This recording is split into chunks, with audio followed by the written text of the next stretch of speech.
What's going on, guys? My name is Wade with TechDaily. So when I review a phone, there are a number of factors I like to take into consideration. Price is a big one. The more expensive a device is, I think it's fair to have higher expectations for its specs and features. There's also how it compares to other devices at its same price points. There are a lot of smartphone options out there nowadays, and I think it's more than fair to compare and contrast as you shop around. There's also the factor of whether or not the device is better than last year, if it's been redesigned, upgraded, or otherwise improved in any measurable way. Those aspects, I think, are very objective. But some stuff, like its uniqueness or its software experience or how you use the device, are all very subjective. From person to person, everyone has a different viewpoint and different experience. With this phone, Motorola's 2022 Moto G Stylus 5G, considering those ways in which I review and analyze a device like this, I unfortunately don't think I can recommend it. The biggest factor for me is price. This is a $499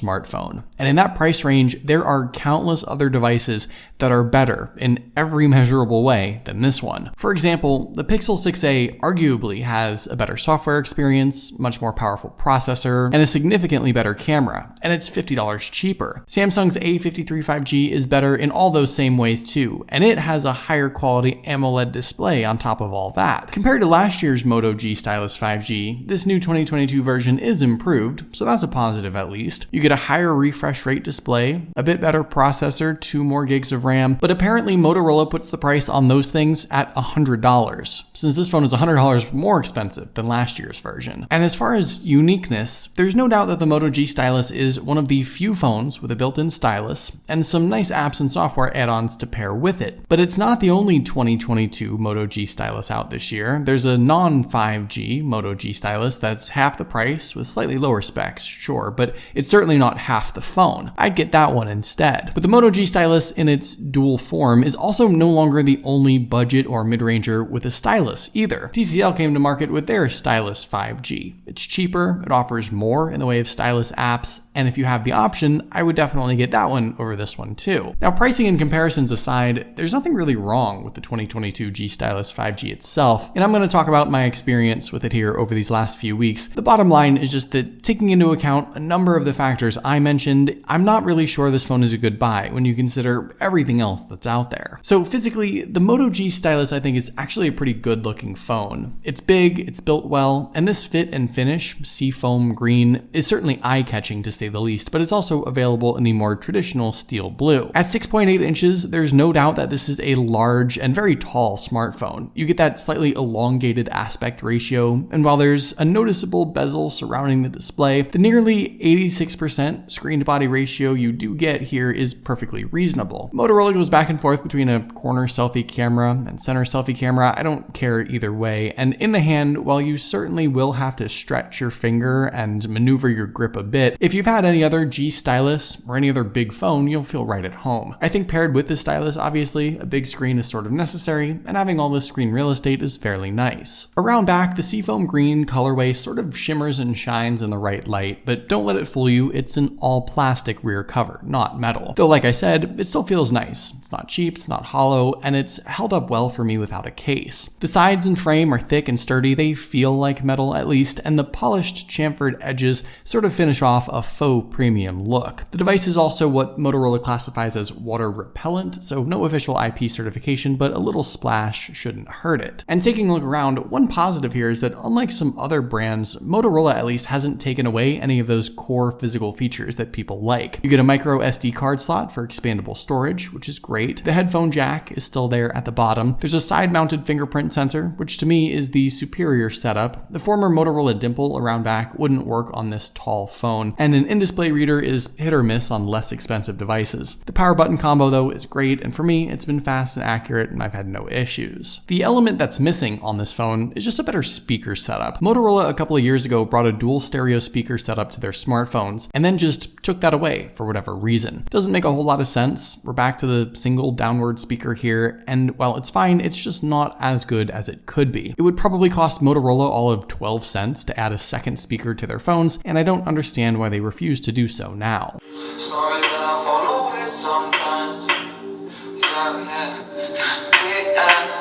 Got to end it all on the weekend. Sorry that I feel that way sometimes. Sorry that I feel that way sometimes.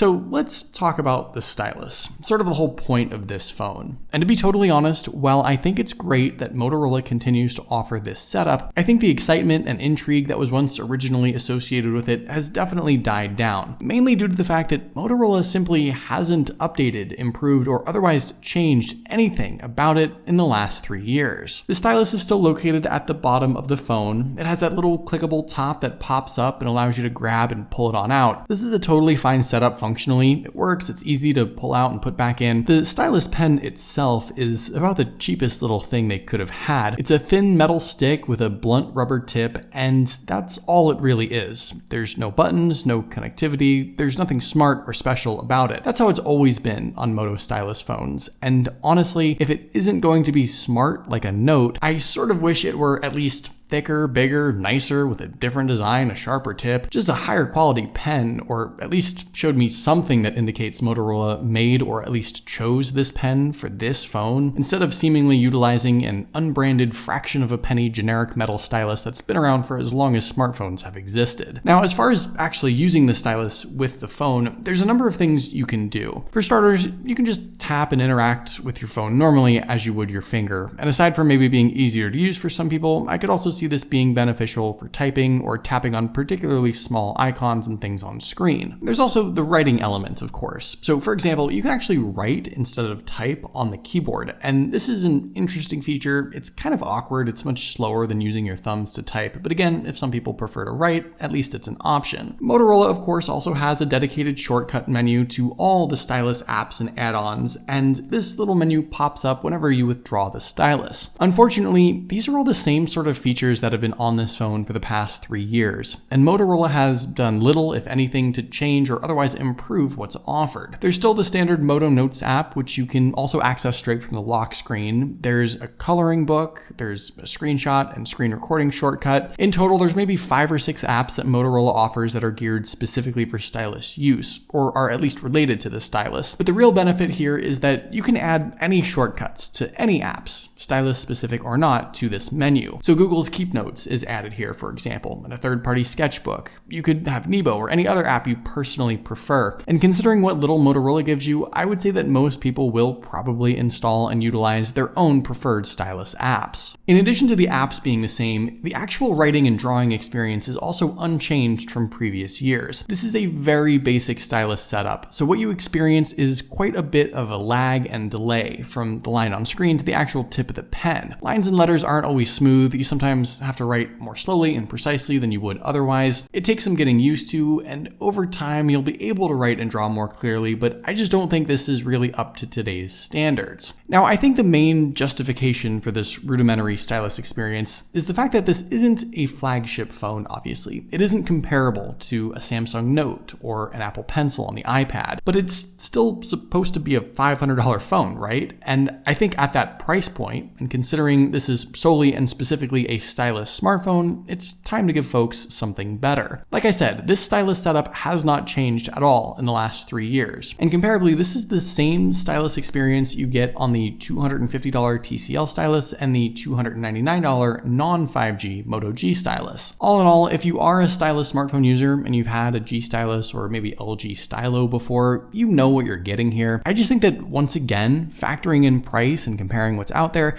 this is a really tough sell. When it comes to the display, on the one hand, Motorola did deliver a slightly improved viewing experience versus last year that comes fairly close to competing with other devices at this price point, but there's one area in particular where I think it falls short. The large 6.8-inch screen is unfortunately an IPS LCD panel, and I say unfortunately not just because it's LCD, but also because this is about the dimmest LCD screen I think I've used this year. This phone doesn't even look bright at its max brightness, and sliding the slider down under about 60% means you won't be able to see anything on screen at all, even if you're under a normal living room light. On the plus side, the full HD 2460 by 1080 resolution means what's on screen is very sharp. You have to have this resolution on this big of a display, but we know Motorola hasn't always offered that. And new this year for this phone is a 120Hz high refresh rate mode, which when enabled definitely gives you that fast and fluid feel that does rival today's more expensive flagships. Overall, you're going to get an okay viewing experience on this phone. Size is on your side, watching content on this big screen is awesome. It's sharp, it's fluid, it's just so dim, which is weird, and not something I've really seen before, so that's my biggest gripe. As far as the specs and performance, this is kind of tough because on the one hand, the Snapdragon 695 5G processor inside this phone is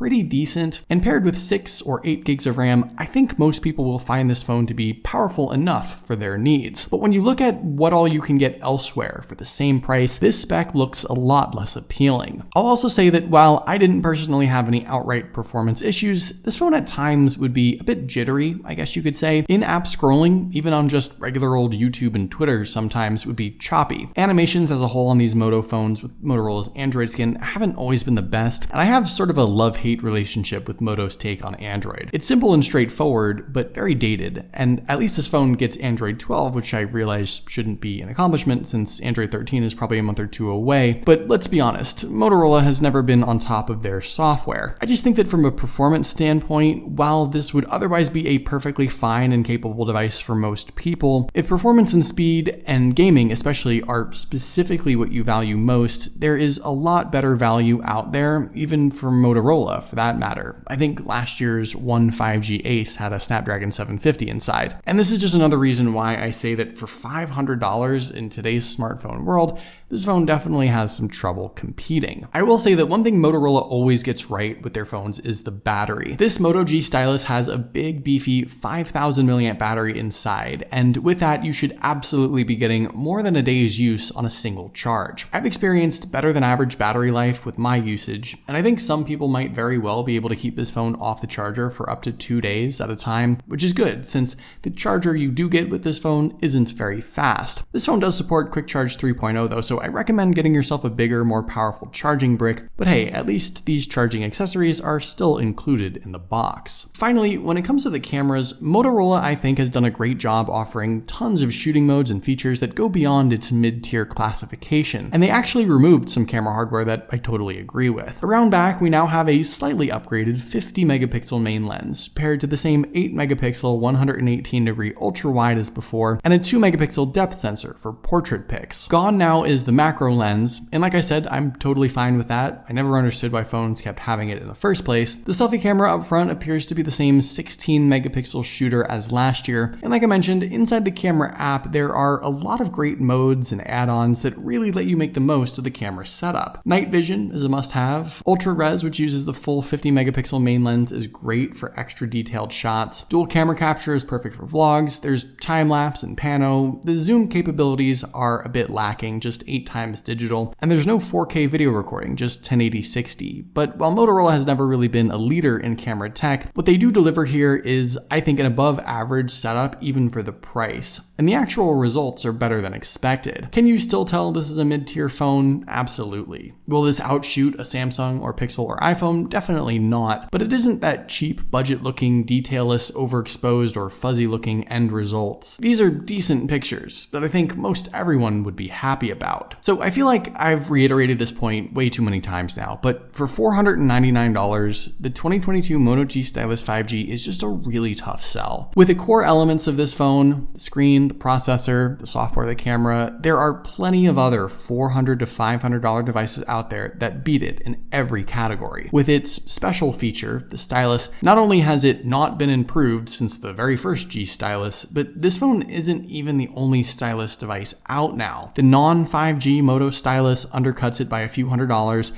and the TCL Stylus 5G is also nearly half the price. Both of those I would consider before this one. Fortunately though, Motorola I think recognizes how overpriced this phone is, and it is often and almost always on sale by $50 to $100, sometimes even more than that, which might make it a little more enticing, but if you're considering this phone at its full retail price, I would strongly advise against it. There are better options out there. So there you go, those are my brutally honest thoughts on the 2022 Moto G Stylus 5G. Sorry Motorola, but what do you guys think about this phone? Let me know in the comments down below. I'd love to hear your thoughts, of course. Hopefully you guys did enjoy this video though. Be sure to follow TechDaily on Twitter and subscribe to the TechDaily YouTube channel if you haven't already, and I'll see you guys later.